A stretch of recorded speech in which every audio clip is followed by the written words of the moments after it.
बिस्मिल्लाहिर्रहमानिर्रहीम। अस्सलाम वालेकुम डियर स्टूडेंट्स, प्रोफेसर ज़ुहैब अपने नए लेक्चर के साथ हाजिर। स्टूडेंट्स, हम बीएससी मैकेनिक्स का चैप्टर नंबर 5 फ्रिक्शन पढ़ रहे हैं और जो टॉपिक हम of a particle on a rough inclined plane. आज हम रफ इंक्लाइंड प्लेन की बात तो नहीं करने जा रहे, लेकिन टॉपिक यही है जिसका 5वां और आखिरी हिस्सा आज हम पढ़ेंगे और इसका ये वाला टॉपिक कंप्लीट हो जाएगा। आज का टॉपिक क्या है कि find the least force which will set into motion a particle at rest on a rough horizontal plane. आज से पहले जितने जो 4 केसेस हमने पढ़े थे उनमें इंक्लाइंड प्लेन की बात हो रही थी, इसी वजह से इस टॉपिक का नाम भी इंक्लाइंड प्लेन से रिलेटेड रखा गया था। लेकिन आज जो हम पढ़ने जा रहे हैं उसमें यह है कि एक हॉरिजॉन्टल प्लेन है, रफ है, यानी उसके अंदर फ्रिक्शन मौजूद है और उसके ऊपर एक पार्टिकल पड़ा हुआ है एट रेस्ट, यानी इक्विलिब्रियम स्टेट में है, और हमने बताना है कि कम से कम फोर्स कितनी रिक्वायर्ड है इस पार्टिकल को इस रफ हॉरिजॉन्टल प्लेन पर मोशन देने के लिए, यानी कि ड्रैग करने के लिए, खींचने के लिए। तो ये हमने आज साबित करना है। तो ये सबसे पहले तो हम ड्रॉ करते हैं यहाँ पे एक हॉरिजॉन्टल प्लेन। लेकिन यहाँ पे मैं अपने तमाम स्टूडेंट्स से रिक्वेस्ट करूँगा कि अगर अभी तक आपने हमारा चैनल सब्सक्राइब नहीं किया हुआ और बेल आइकॉन पे क्लिक नहीं किया हुआ तो ये दोनों कर लें, ताकि आने वाले हर लेक्चर का नोटिफिकेशन आपको मिलता रहे। हमारा चैनल और लेक्चर आपको पसंद आ रहा है तो लाजमन इस पर कमेंट और शेयर करें, और दोस्तों के साथ, क्लास फेलोज़ के साथ इसका ज़रूर लिंक शेयर कर दें या वैसे बता दें ताकि उनको भी इससे फ़ायदा हो सके। जी, तो ये सबसे पहले तो मैं यहाँ पे एक इस तरह एक हॉरिजॉन्टल प्लेन है, ये फ़र्ज़ करें ये हमारे पास एक रफ हॉरिजॉन्टल प्लेन है, यानी इसके अंदर कुछ ना कुछ क्या है, फ्रिक्शन एग्जिस्ट करती है। यहाँ पे एक बॉडी पड़ी हुई है, पार्टिकल जिसे कह सकते हैं, उसको हम इस तरीके से थोड़ा सा हाईलाइट कर देते हैं, शेडेड एरिया, शेडेड तरीके से। ये एक पार्टिकल है। अब इस पार्टिकल का कोई ना कोई वेट भी होगा, तो हम यहाँ पे इसका वेट थोड़ा सा ये लाइन छोटी करके तो यहाँ पे ड्रॉ कर देते हैं इसका वेट ऑलवेज एक्स डाउनवर्ड, तो ये हो जाएगा mg। और ये अगर वेट है तो अब ये सरफेस जो है वो भी एज रिएक्शन, इसके ऊपर एक रिएक्शन फोर्स अप्लाई करेगी इस पार्टिकल के ऊपर, तो वो जो रिएक्शन फोर्स होगी उसको हम डिनोट करते हैं हमेशा r डैश से। अब हम जानते हैं ये अगर x एक्सिस है, ये x एक्सिस है, और ये यहाँ पे पॉइंट ऑफ कांटेक्ट ये है हमारे पास इन दोनों बॉडी, इस बॉडी और सरफेस के दरमियान। तो इसमें से जो लाइन गुजर रही है वो हम जानते हैं कि वो टेंजेंट लाइन होती है। तो टेंजेंट लाइन के ऊपर जो परपेंडिकुलर ड्रॉ होता है वो नॉर्मल रिएक्शन कहलाता है। नॉर्मल रिएक्शन एक एक्टिव फोर्स है, ठीक है, एक एक्टिव फोर्स है, तो इसलिए वो भी इस रिएक्शन फोर्स के साथ कोइंसाइड कर रही है। लिहाजा हम यहाँ पे इसको ख़त्म करके नॉर्मल फोर्स को यहाँ पे डिनोट कर देंगे। ये बड़ा इंपॉर्टेंट पॉइंट है कि यहाँ पे हम नॉर्मल फोर्स की जगह, नॉर्मल जो इसकी रिएक्शन फोर्स है उसकी जगह पे नॉर्मल रिएक्शन शो कर रहे हैं, क्योंकि दोनों की एक ही लोकेशन, एक ही डायरेक्शन है। यहाँ पे एक फोर्स है जिसको हम P से डिनोट कर देते हैं, ये एक फोर्स है। ये हमने एक्चुअली फाइंड आउट करनी है कि कितनी फोर्स हमने लगानी है इस पार्टिकल को इस रफ सरफेस के ऊपर ड्रैग करने के लिए। तो जब ये इस साइड पे ये मूव करेगी तो यकीनन फोर्स ऑफ फ्रिक्शन वो इसके ऑपोजिट होगी, तो इसको हमने इस साइड पे शो कर दिया और इसको म्यू आर से डिनोट भी कर दिया। तो ये हमने फिगर ड्रॉ कर दी। अब हमने यहाँ पे क्या करना है, इसकी थोड़ी सी डिस्क्रिप्शन नोट कर लिख देते हैं और फिर इन फोर्सेस को रिजॉल्व करके इस P की वैल्यू फाइंड आउट करते हैं। जी स्टूडेंट्स, तो ये हमने यहाँ पे इसकी डिस्क्रिप्शन लिख दी है। Consider a particle of mass m placed on a horizontal plane let P be the force, ये वाली force making angle theta with the horizontal plane. तो इसका जो एंगल है हॉरिजॉन्टल प्लेन के साथ ये थीटा है, and it is just at the point of movement. Now we resolve the forces along and perpendicular to the horizontal plane. तो हमारे पास 1 2 3 4 फोर्सेस हैं। पहले हम अलोंग द एक्स एक्सिस इसको रिजॉल्व करते हैं। तो इसकी जो रिजॉल्व फोर्सेस हैं उसको हम कैपिटल एक्स से शो करेंगे। तो सबसे पहले फोर्स है P और इसका एंगल है थीटा। तो ये हो जाएगा P cos of theta plus फिर R, क्योंकि इसका एंगल ये 90 होता है तो ये हो जाएगा R cos of 90 degree plus फिर तीसरी फोर्स है म्यू R और इसका हो जाएगा cos ऑफ, इसका एंगल क्या होगा, इसका एंगल ये वाला होगा यहाँ तक। तो ये होता है हमारे पास 180 डिग्री। तो इसको हमने लिख दिया cos 180 डिग्री और उसके बाद है प्लस ये mg। तो ये हो जाएगा cos ऑफ 270 डिग्री, राइट। तो यहाँ पे वैल्यूज पुट कर दें। ये हो जाएगा हमारे पास capital X is equal to P into cos of theta plus R cos 90 degree 0 के बराबर plus mu R into cos 180 degree हमारे पास -1 के बराबर प्लस mg और cos 270 डिग्री हमारे पास ये भी 0 के बराबर होती है। तो यहाँ से फिर हमारे पास क्या रिजल्ट आ गया, तो ये हमारे पास ये 0 हो जाएगा, ये भी 0 हो जाएगा, P cos theta minus mu R बाकी बच जाएगा। तो हम यहाँ पे लिखते हैं this implies capital X is equal to P cos of theta minus mu R और इसको इक्वेशन को हम कह देते हैं this is our equation number 1। अब हम करते हैं विद रिस्पेक्ट टू y, इनको रिजॉल्व करते हैं y एक्सेस के साथ। नाउ हम लिखते हैं capital Y is equal to, फिर यही सारी फोर्सेस होंगी, सिर्फ फ़र्क ये होगा कि जहाँ जहाँ हमने पहले cos लिखा था वहाँ पे अब आ जाएगा साइन। तो ये हो जाएगा P sine of theta plus R sine of 90 degree plus mu R into sine of 180 degree और आखिर में आ जाएगा plus mg sine of 270 degree. Values put कर दें, P sine of theta plus R sine 90 degree 1 के बराबर plus mu R into sine 180 degree 0 के बराबर प्लस mg और साइन ऑफ 270 डिग्री ये भी -1 के बराबर।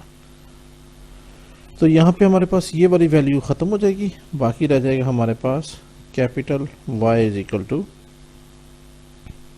P sine theta plus R minus mg और इसको हम कह देते हैं this is our equation number 2। अब हम यहाँ पे देखते हैं क्योंकि ये जो पार्टिकल है ये इक्विलिब्रियम में है, तो हम लिखते हैं सिंस द पार्टिकल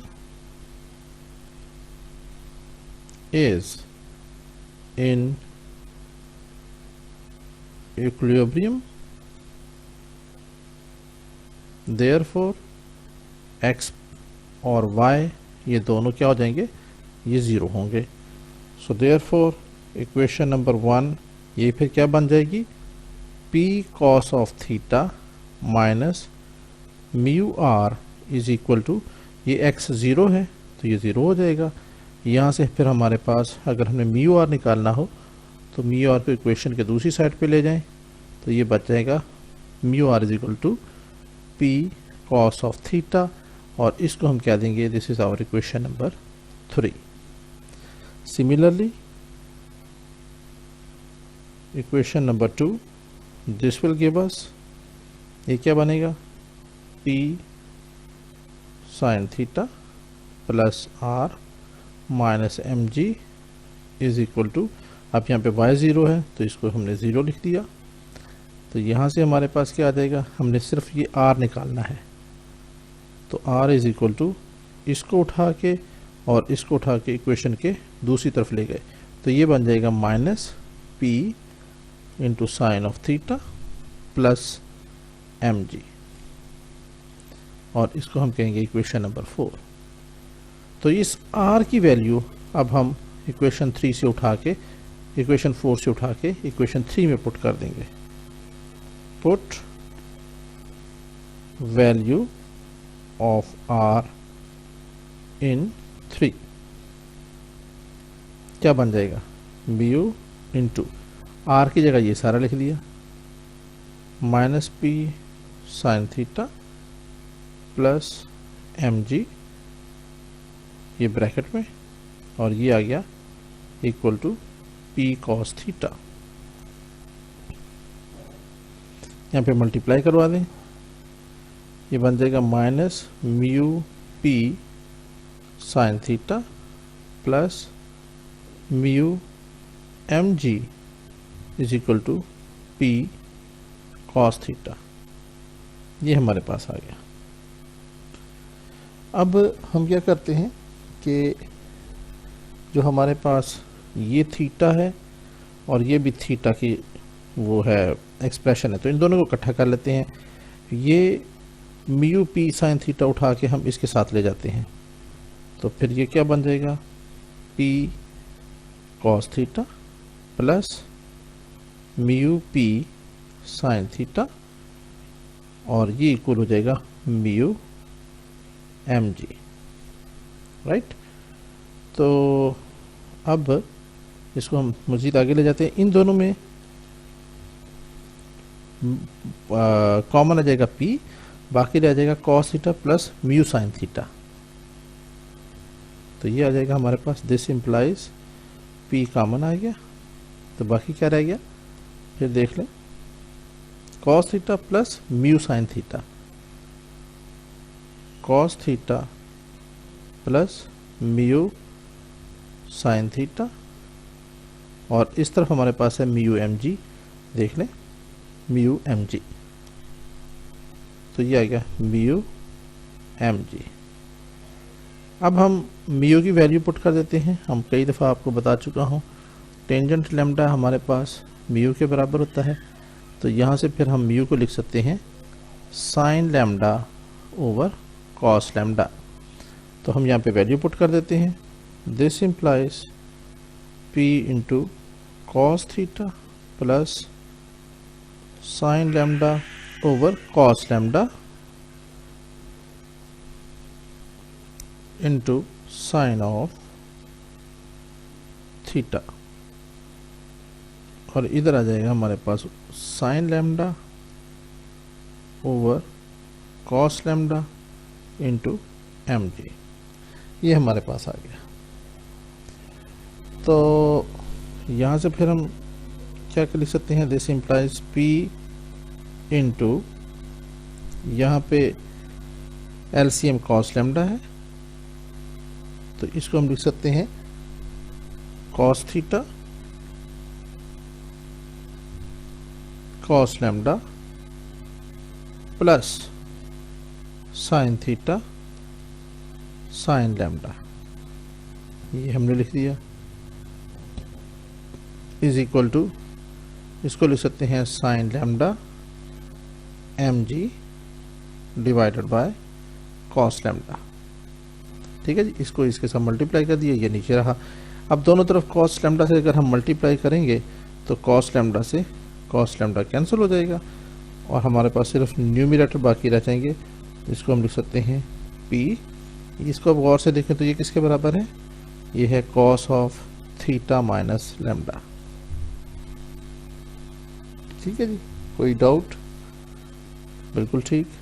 एंड इसमें हम mg पहले लिख लेते हैं, mg इंटू साइन लैम्डा हमने बाद में कर दिया। सो दिस इम्प्लाइज, यहाँ से अगर हमने p निकालना हो तो ये हो जाएगा m g sine of lambda divided by cos of theta minus lambda. इसको हम क्या देते हैं, this is our equation number 5। अब हमने एक्चुअल में मालूम करना है, ये पी तो हमने निकाल लिया, लेकिन पी हमने निकालना है जब ये मिनिमम हो, लीस्ट हो। तो लीस्ट कब होगा, जब इसका डिनोमिनेटर जो हो मैक्सिमम हो। जब ये डिनोमिनेटर मैक्सिमम होगा तो ऑफ कोर्स इस p की वैल्यू भी कम हो जाएगी। तो हम लिखेंगे p विल बी मिनिमम या least when cos of theta minus lambda is maximum, जब ये मैक्सिमम होगा। तो ये यहां से इसका क्या मतलब है, this implies cos of theta minus lambda it should be equal to 1 के बराबर आना चाहिए, क्योंकि cos की मैक्सिमम वैल्यू ही 1 होती है। इसकी डोमेन अगर आपको पता हो तो ये 0 to 1 तक और -1 to 1 तक वेरी करती है। तो यहाँ से फिर हमारे पास आ जाएगा, अगर थीटा माइनस लैम्डा ये cos इनवर्स 1 के बराबर होता है, तो यहाँ से cos इनवर्स 1 हमें पता है किसके बराबर होता है, वो 0 होता है। तो ये हो जाएगा थीटा माइनस लैम्डा। तो यहाँ से फिर हमारे पास आ जाएगा theta is equal to lambda के बराबर। तो ये वाली जो वैल्यू है cos theta minus lambda is equal to 1, ये थीटा और लैम्डा के बराबर होने से आएगी। तो हम यहाँ पे इक्वेशन नंबर 5 में पुट कर देते हैं। देयरफॉर इसको हम ऊपर वाले को मिटा देते हैं।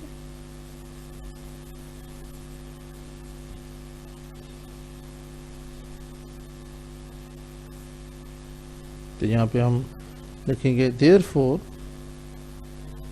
P least will be equal to, पहली दफ़ा हम लिख लेते हैं ये सारा।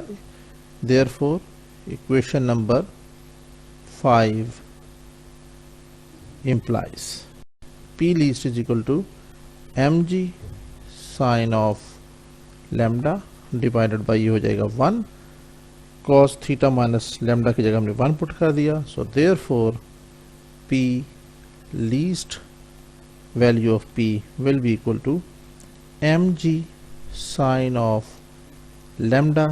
और स्टूडेंट ये हमारा फाइनल रिजल्ट है।